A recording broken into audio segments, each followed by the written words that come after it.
Hello and welcome to episode 22 of the Neon 1000, my continuing exploration of this book given away with Neon magazine in the late 90s. 1000 essential movies on video, split up into bite-sized categories such as robot movies, great bad guy movies, depression movies, etc, etc. So today we're going to be looking at biopics or biographical pictures, biographies, true stories, whatever you want to call them. I mean, they're called biopics in here, so that's what we're going with. First up, Edward from 1994, my favourite Tim Burton movie. I've seen this countless times. Makes Edward's movies look so much better than they actually are, and you'll know that if you've ever sat through some. There are some of them in this book, so I will have to sit through some of them again, which I never planned on doing. Nixon from 1996, the story of disgraced President Richard Nixon, from his childhood to his presidency to its shameful end. I'm really looking forward to this one because it's 193 minutes long. That's more than 3 hours, man. How you got time for that? Patton from 1969, which covers the World War II portion of the life of General George S. Patton, who was often described as controversial and or a loose cannon. Looking forward to this one. This is another long one at 170 minutes. Still ain't got time for that. Quick break for the bin man.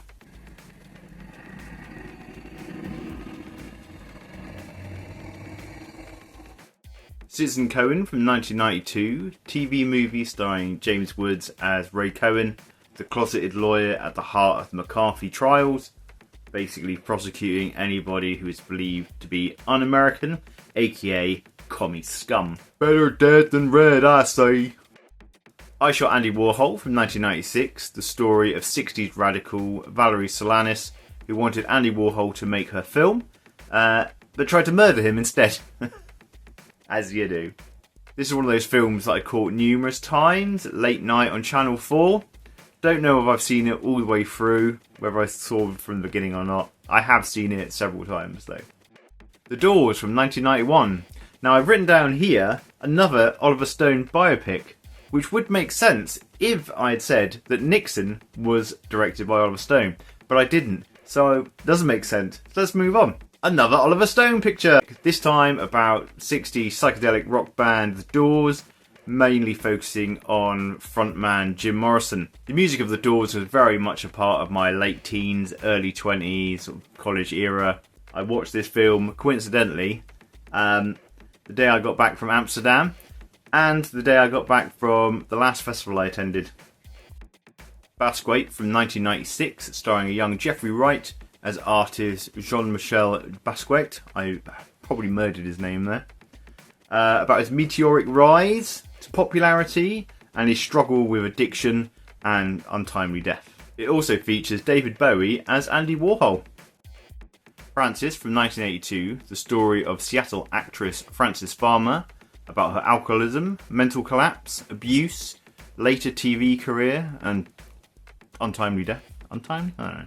The only reason I know who Frances Farmer is from the Nirvana song Frances Farmer Will Have a Revenge on Seattle, which at the time I thought was quite an unusual title for a song.